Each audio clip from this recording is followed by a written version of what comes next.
Baik, Bismillahirrahmanirrahim. Assalamualaikum warahmatullahi wabarakatuh.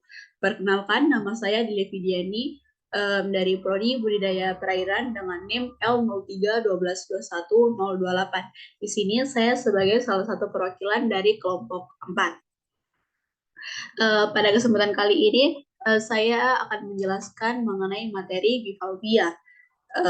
Yaitu sebelum itu saya akan memperkenalkan anggota dari kelompok 4. Yang pertama yaitu ada Muhammad Haikal, Muhammad Yahya, Muhammad Rafli, Amelia Dwiyana Samsir. Yang berikutnya ada saya sendiri yaitu Adelia Fidiani, kemudian ada Mawaddah Warohmah, terus ada Nur Hidayah, kemudian ada Nur Faika, dan yang terakhir ada saudari Yulvin Lili. Kita masuk pada materi pertama, yaitu pengertian, yaitu pengertian bivalvia. Dapat dilihat di sini bahwa bivalvia itu merupakan moluska yang bercangkang setangkup yang pada umumnya simetri bilateral dengan memfungsikan otot aduktor dan reduktornya. Bivalvia atau Pelicipoda ini merupakan salah satu dari klasifikasi moluska, yang dimana kita tahu bahwa moluska ini merupakan hewan invertebrata. Pelicipoda merupakan kelas yang memiliki spesies terbanyak kedua setelah kelas gastropoda. Kemudian Pelicipoda ini merupakan hewan moluska berkaki pipi dan memiliki dua belahan cangkang sehingga disebut bivalvia, yaitu bi yang berarti dua. Kemudian belahan cangkang tersebut dibungkus oleh dua atau lebih dua buah otot aduktor yang dapat memegang cangkang tersebut sehingga tetap tertutup rapat. Cangkang itu akan saling berhubungan melalui sendi elastis yang disebut ligamen. Kemudian cangkang pada bivalvia ini berfungsi sebagai pelindung tubuh dari predator dan kondisi lingkungan yang ekstrim. Selain itu, yaitu sebagai alat untuk menggali, menempel, atau bergerak di dasar laut. Bivalvia juga cara makan bivalvia yaitu dengan cara menyaring air kemudian dan mengambil partikel makanan dari dalam air tersebut. Contoh dari bivalvia ini misalnya kerang, tiram, abalon, dan masih banyak lagi. Kemudian bivalvia sendiri merupakan bahan makanan yang cenderung banyak dikonsumsi oleh manusia dan juga memiliki nilai ekonomis yang tinggi. Misalnya yaitu tiram yang bisa diambil mutiaranya yang tentunya memiliki nilai jual yang tinggi.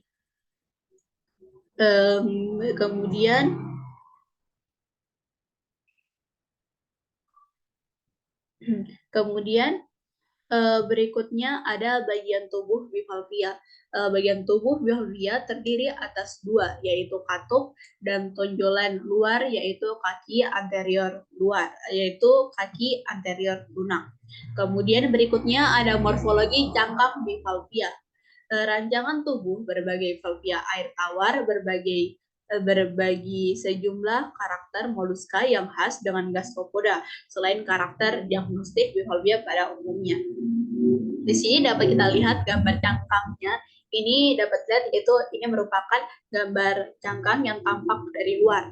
Sedangkan ini merupakan gambar cangkang yang tampak dari dalam dengan beberapa organ tubuh dari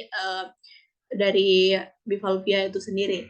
Di sini dapat kita lihat ada mantel, ada cangkang, kemudian ada mulut, ada kakinya yang tentunya berfungsi sebagai alat untuk berpindah tempat. Kemudian di sini ada gonad, kemudian di sini ada rongga mantel, dan di sini ada insang.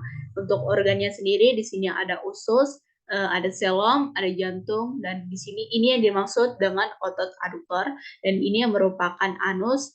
Kemudian yang ini merupakan saluran masuk air, dan yang sebelah sini merupakan saluran air keluar. Untuk bagian cangkang sendiri, untuk bagian-bagian dari cangkang sendiri terdiri dari beberapa bagian. Yang pertama ada umbo yang merupakan titik tertinggi pada cangkang yang merupakan tempat pertumbuhan paling awal pada bivalvia. Kemudian ada dorsal margin yang merupakan tepi atas pada cangkang. Kemudian ada ventral margin yang merupakan tepi bawah pada cangkang. Ada anterior margin yang merupakan tepi depan pada cangkang. Kemudian posterior margin yang merupakan tepi belakang pada cangkang. Selain itu juga ada hingline, ligamen, eduktor, muscle scar, ada mantle, filial line, sipon, dan kemudian yang terakhir ada kaki, yaitu struktur berbentuk seperti ada foot atau merupakan struktur berbentuk seperti kaki yang digunakan untuk pergerakan dalam mencari makanan. Kemudian berikutnya ada jenis kerang air tawar. Di Amerika ada beberapa jenis kerang air tawar, tapi di sini diwakili oleh dua kelompok aslinya, yaitu ada Unionoideae dan ada Sphaeridae, serta dua genera invasif yang dipublikasikan secara luas, yaitu Corbicula dan Dreissena.